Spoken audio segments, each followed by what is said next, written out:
굳이 계파를 나눠보면 범친명계 후보 셋을 이른바 비명계가 이긴 셈입니다. 뭐 이낙연계로도 분류됐던 분인데 아주 합리적인 인물로 알려져 있죠. 어떻게 보셨습니까? 비명계 세 분을, 그것도 장관을 지낸 분이 두 분이 있습니다. 네네. 김두관, 박근계는 두 분 다 장관을 지냈잖아요. 예. 행자부 장관, 법무장관. 예. 그리고 노무현 때 장관 지내고 지난 문재인 때 장관을 지낸 분들인데 예.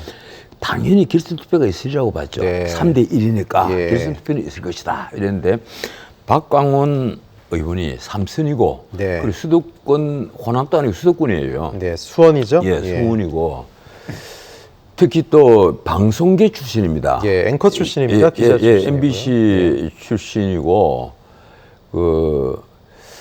그분이 그런데 결선 투표 없이 과반을 곧장 넘어버렸단 말이에요. 박홍근 원내대표 예. 될 때 사실 아쉽게 떨어졌었잖아요. 예, 근데 이걸 뭘 의미하느냐? 네. 그만큼 이재명 대표 사법 리스크에 대해서 원심력이 강해졌다. 예.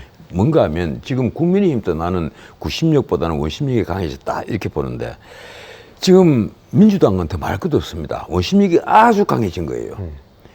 이게 당이 쪼개지지 않고 다행히 붙어 있는 것은 총선을 위해서 그나마 최소한의 자제력을 다들 발휘를 하고 있는 건데 이 원심력이 강해진 것이 이번에 그대로 드러난 것이 아니냐. 박광원 후보가 결선 투표 없이 단 한 번 만에 원내대표가 되어버렸다. 그러면 자 이제 앞으로는 어떤 일이 있느냐. 이게 또 문제입니다. 이재명 대표가 과연 그 다음 총선까지 공천권을 행사하면서 갈 수 네. 있을 것이냐. 그런데 그렇게 보는 사람은 민주당에 나는 한 사람도 없다고 봐요. 아, 예. 거의 모든 민주당 의원들이 그 친명계 의원들까지 전부 다 연말이다 아니면 가을이다 뭐 이런 얘기를 지금 하고 있단 말이에요. 물러나긴 물러나야 되는데 그 타이밍이 언제냐 이렇게 보고 있는 거예요.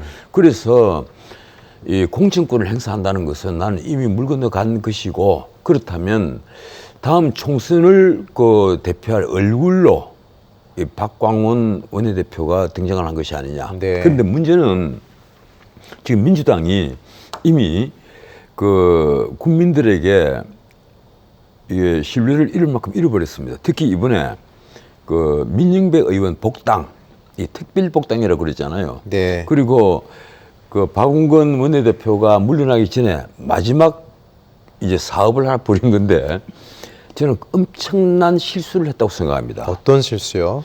민영배를 그 복당을 시킨 것은요, 사실 민주당은 우리는 민주당이 아닙니다. 민주가 아닙니다 하는 걸 예. 그대로 보여준 거예요. 예. 우리는 민주주의에 대해서 배신을 언제든지 할 수 있고 우리의 이익을 위해서 언제든지 민주화는 다른 길, 반민주로 갈 수 있습니다 하는 것을 그대로 드러낸 일입니다. 꼼수 탈당이라는 걸 뭐 소위 확인 사살한 건가요, 그러면? 그렇죠. 예. 아니 헌법재판소에서 이건 탈법이다, 불법이다. 예. 그러면서도 헌법재판소에서는 이른바 검수완박법을 예. 유효하다고 봤거든요. 근데 박광원 원내대표가 그때 법사위원장을 지낸 분이에요. 맞습니다. 그래서 박광원 이 원내대표도 이 검수완박법에 이런 책임이 있습니다.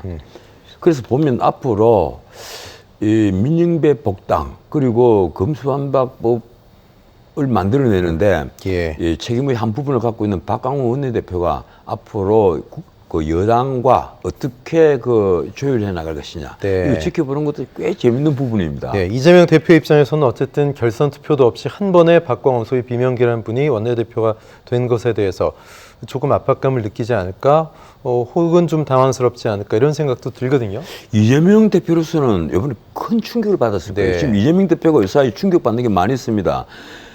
그 자기가 말하는 데 따라서 무조건 움직이는 로봇처럼 생각을 했던 개딸들이, 네. 이른바 개딸들이 예. 자기에게 가끔가다 반대되는 행동을 한단 말이에요. 자기 말을 거역을 하고 항거를 하는 그런 모습을 보이거든요. 네. 그래서 이 개혁의 딸들, 이 개딸들이 단순한 팬덤이 아니더라. 한데 충격을 안 받았고 또 그리고 이낙연계가 다 죽은 줄 알았는데 그게 아니다. 예. 이낙연계는 아직도 꿈틀꿈틀거리는 이 잠복에는 용암 같은 것이다. 네. 그걸 안 겁니다. 그래서 자기가 설령 사법 리스크가 해결이 된다 하더라도 다시 자기 대선 후보가 되기에는 머나먼 그 길이 있다. 뭐냐 그걸 아마 깨달았을 겁니다. 예. 제가 보기로는 이 박강원 대표가 된 데 이 대해서 아마 어제 이재명 대표가 밤잠을 스쳤을 거예요. 네. 아니 그 어제가 아니고 오늘이겠죠. 오늘 아마 밤잠을 스칠 겁니다. 예. 잠을 아마 못 이룰 거예요. 충격을 많이 받았을 겁니다. 예.